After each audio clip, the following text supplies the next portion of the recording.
I welcome you to lesson 4. Lesson 4 is going to take us a step further from our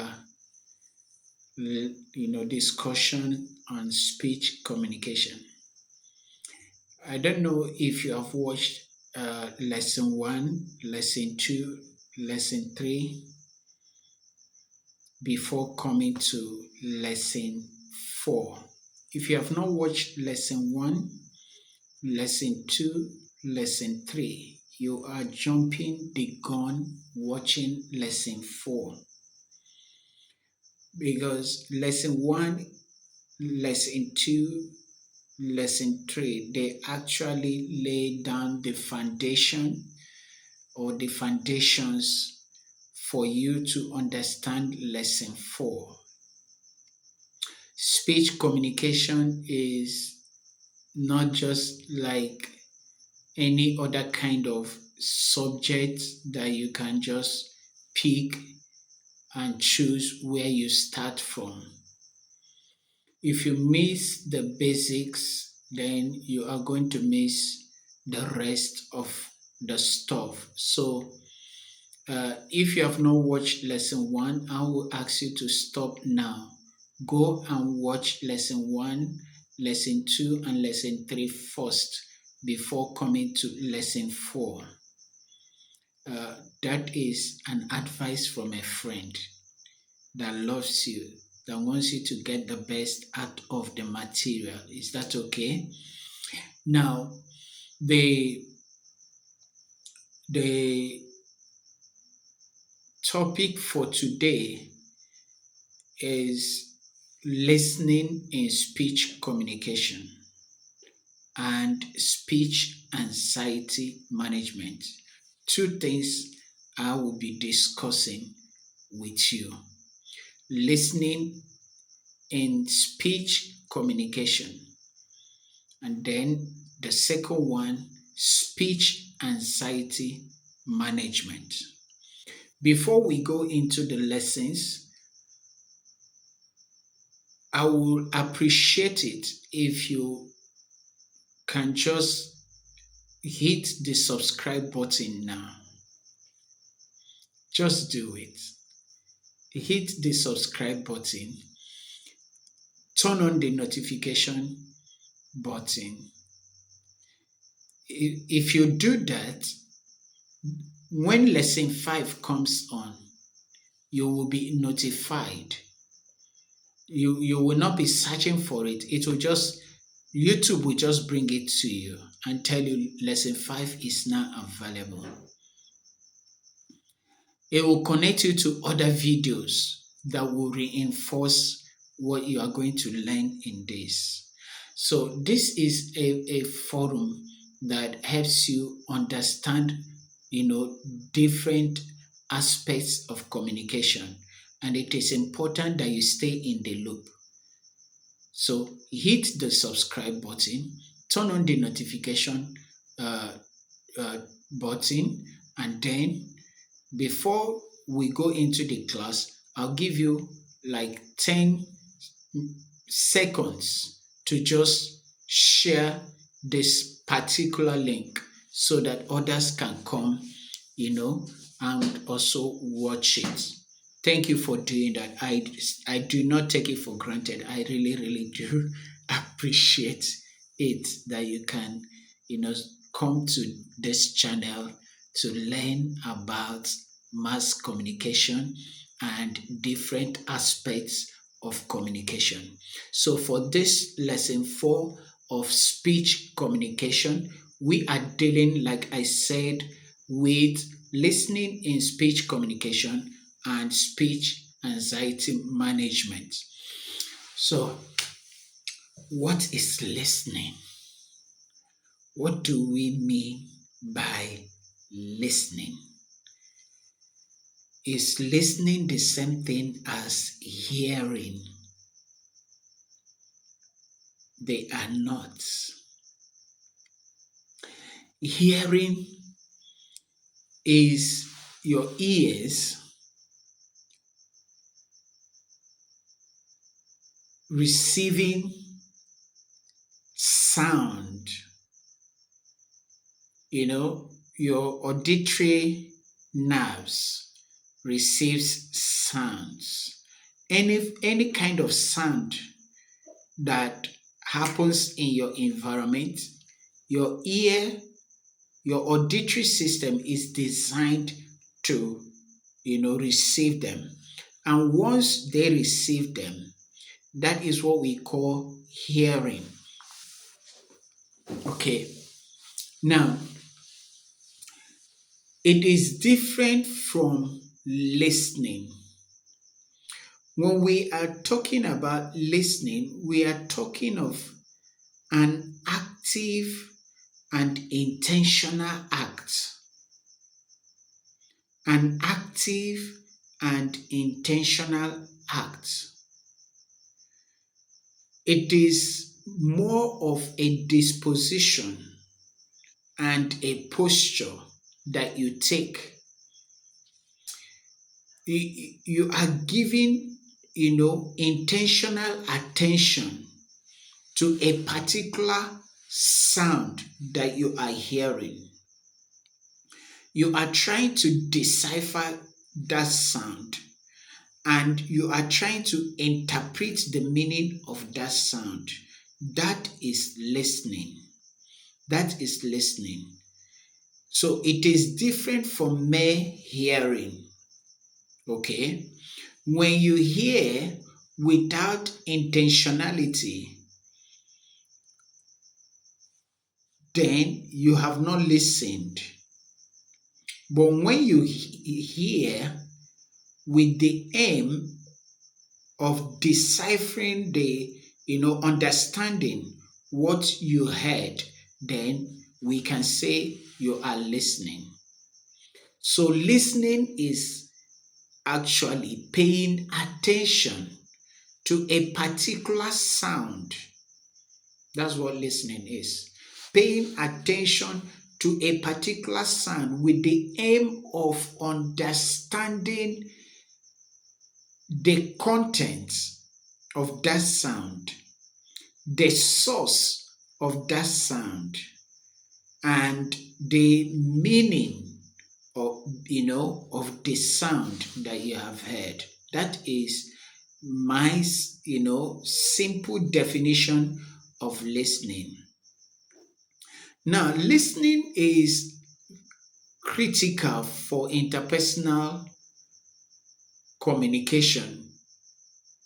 It is also critical for group communication as well as for public communication.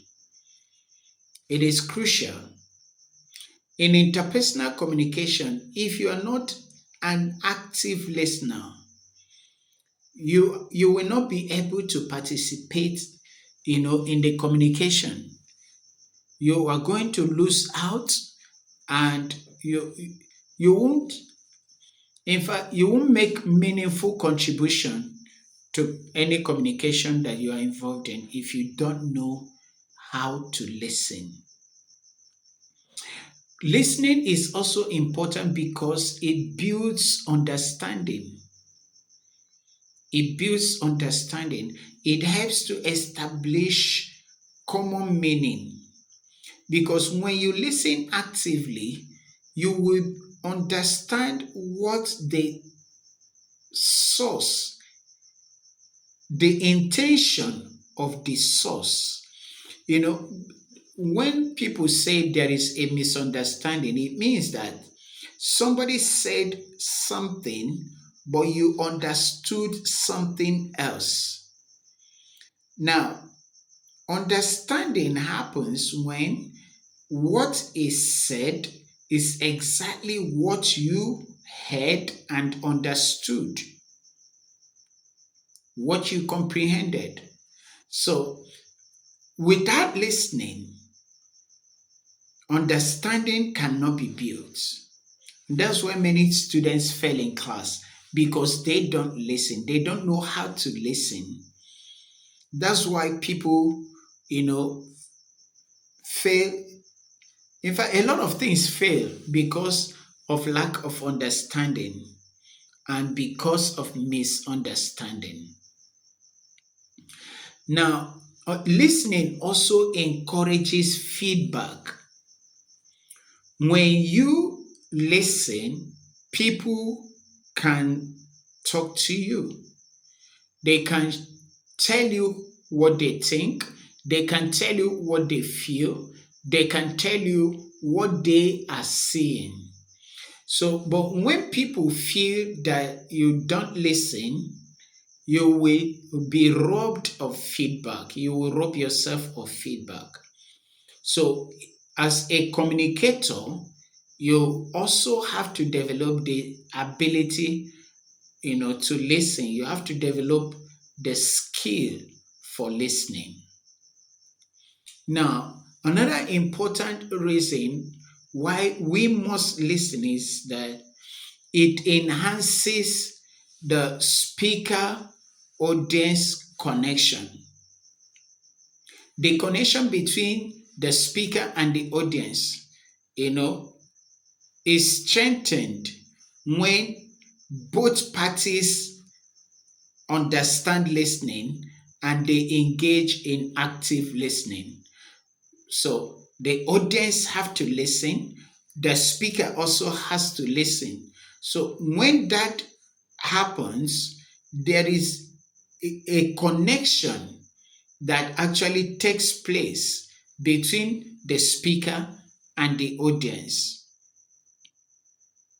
you know, and that is key to actually having successful communication. Now, let's look at types of listening. Hmm. Yeah, yeah, there are different types of listening.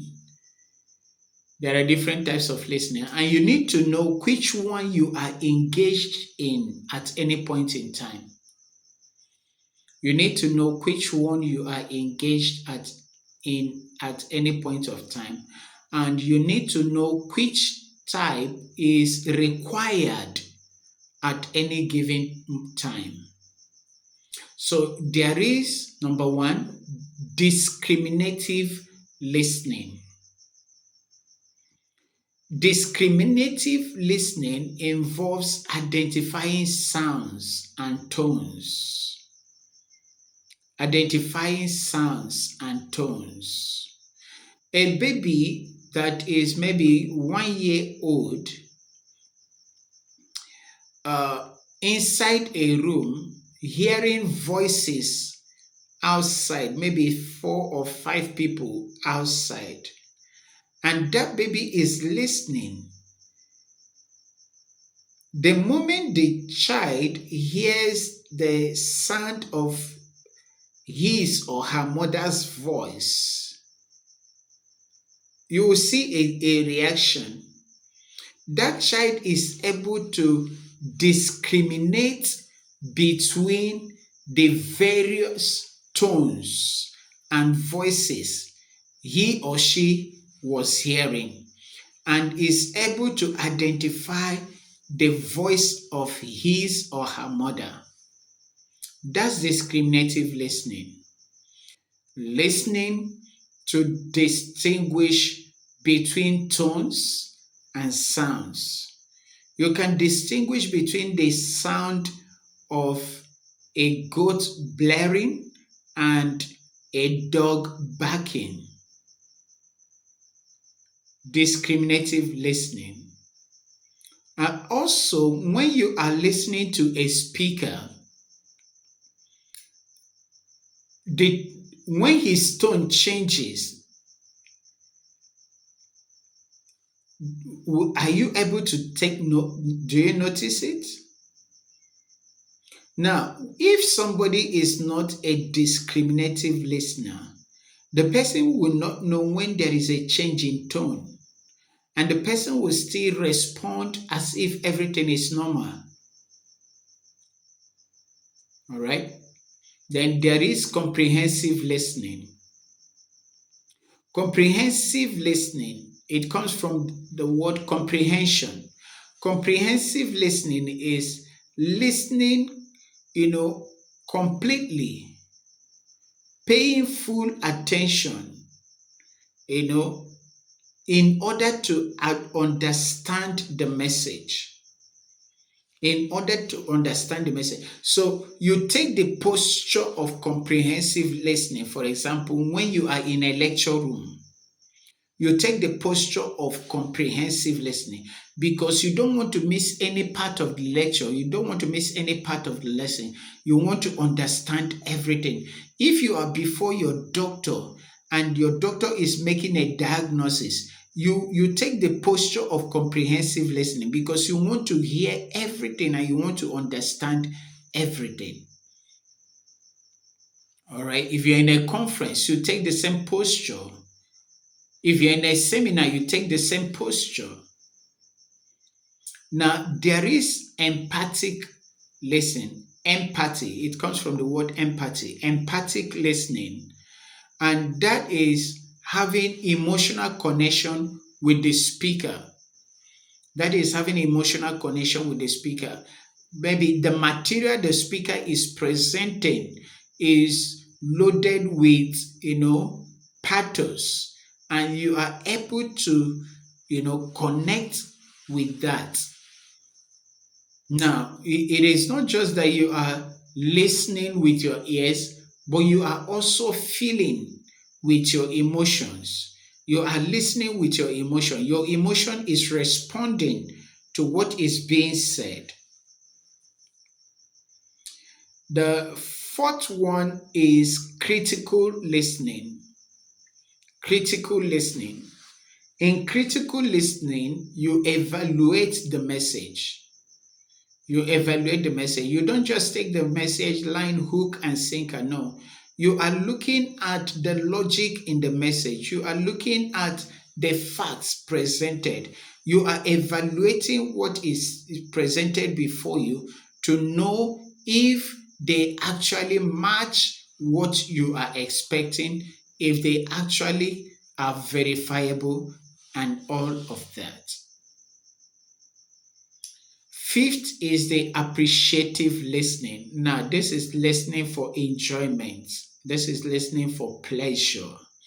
When you are before comedians and they are making you to laugh, your head off and you are falling off your seat because of laughter, generated, created, stimulated by their jokes and their comic, presentations or their comedy and everything.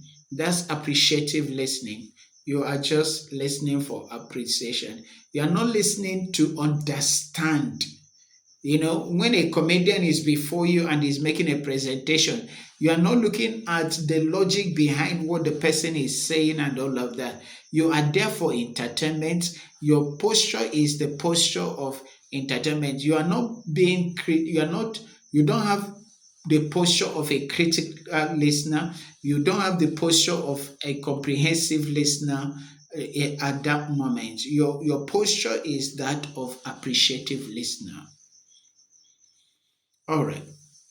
If you got that, let's move on to barriers to effective listening. What are the things that can hinder us from, effectively listening to a speaker? The first one is prejudice, prejudice, or what we call prejudgment. Prejudgment. Alternatively, you can call it bias. So when you when you have a bias, especially if it is a negative bias towards a speaker, you won't listen. You close up. You close up. If you already have a prejudgment, you have already made up your mind. You have already made up your mind. You have already taken a decision. That's what I mean by prejudgment. It's different from prejudice or prejudice, which is also the same thing as bias. Now, prejudgment is that you have already taken a position. I'm not going to listen. No matter what they say, I'm not going to listen. I don't care. I'm not interested. That will shut down anything that is said. You will hear the sound, but you will not hear anything. You know, Second thing that creates barrier to listening, effective listening, is distractions. Distractions. Distractions can be internal or they can be external. They can be from within you or they can be from outside of you. Maybe you are watching this video right now and then your phone rings. That's external noise. That's external noise. Or maybe you are watching this video and you are feeling hungry. That is internal. So distractions can be external or they can be internal. And for you to be an effective listener, you have to eliminate those distractions, consciously deal with them, get them out of the way. If you're going to go for a conference and you want to listen effectively, make sure you deal with anything that will cause a distraction, to you. Sometimes those distractions can be, health issues, and they can actually make you not to receive what you're supposed to receive. Now, lack of interest or motivation is also a barrier to effective listening. When you are not motivated, when you are, lacking interest in a particular subject, you won't listen, you won't pay attention. Emotional reaction is another barrier, a major barrier, you know, uh, that can hinder effective listening. You know, particularly when the emotion is negative. Emotional reaction to the speaker or to the topic. There are some people that cannot discuss certain topics. No, they will they'll get irritated, they get angry, and all of that. So there's nothing you can do, to get them to listen, because already they have some emotional attachment to that topic, and that makes them, to shut out anything, that is related to that topic and all of that. Now, if you are going to be an effective communicator, if you're going to be an effective communicator, you must be an effective listener. And being an effective listener also means that you have to deal with negative emotional reactions towards a speaker or towards a topic. You have to be open minded. You have to listen to understand. And if you have any contrary opinion, you make your presentation. Another barrier to uh, effective listening is multitasking. You are watching this video and you are listening to this particular lesson, uh, and then your phone rings. You want to answer your call, and you also want to listen to to the lesson. You want to go to the kitchen, and then you also want to, you are doing this and doing that all at the same time.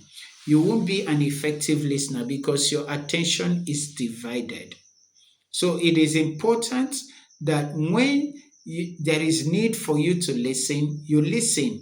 And then after that, you can go on to other things.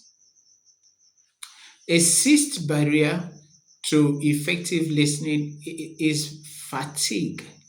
When people are tired, when people are bored, when people are, emotionally drained, they don't listen. They fail to listen. So The reason why we're looking at the barriers to effective listening is so that you, knowing them, you can, deal with them, you can mitigate against them. So, having said that, I want to now move on to speech anxiety. I want to move on to speech anxiety. What are the causes of speech anxiety? What is speech anxiety in the first place? Anxiety is unnecessary worry. Unnecessary worry. That's what I call it. Unnecessary worry. Apprehension, you know, uh, and expectation of fear of, you know, uh, unimagine, fear of something that does not, exist. Something that is fear of what is imagined. That is anxiety. Fear of what is imagined. Paranoid fear sometimes of what is imagined. So, speech communication, speech anxiety is the fear of, you know, imagined failure. Is the fear of imagined failure. It is the fear of, you know, imagined failure or shaming. So, what are the causes of speech anxiety? Number one is the fear of judgment or rejection. They might not receive me, they might not listen to me, they will not listen to me, they will not hear me. That's fear of judgment. They are going to condemn me, they will not like my grammar, they will talk about my pronunciations. Fear of judgment. The second cause of speech anxiety is lack of preparation. Lack of preparation. Then followed by inexperience. If you don't prepare, then you have already planned to fail. So you have to prepare. Speech making is not a careless thing. Inexperience can cause speech anxiety. Low self-confidence can cause speech anxiety. Past negative experiences can also cause speech anxiety. How do you manage speech anxiety? How do you manage it? How do you mitigate against it? The first logical step is for you to prepare thoroughly and practice. Prepare thoroughly and practice. Because if you prepare well, you will present well. Prepare and practice. Number two, visualize success. Imagine success. If visualizing failure causes you to have speech anxiety, then imagining success and positive outcomes will energize you. Will energize you. Now, number three, use deep breathing techniques. Practice deep breathing.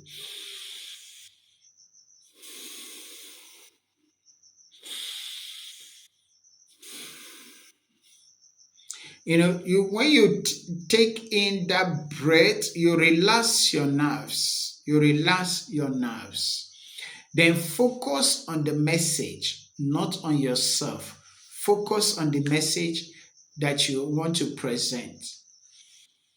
And finally, when it comes to managing speech anxiety, start small.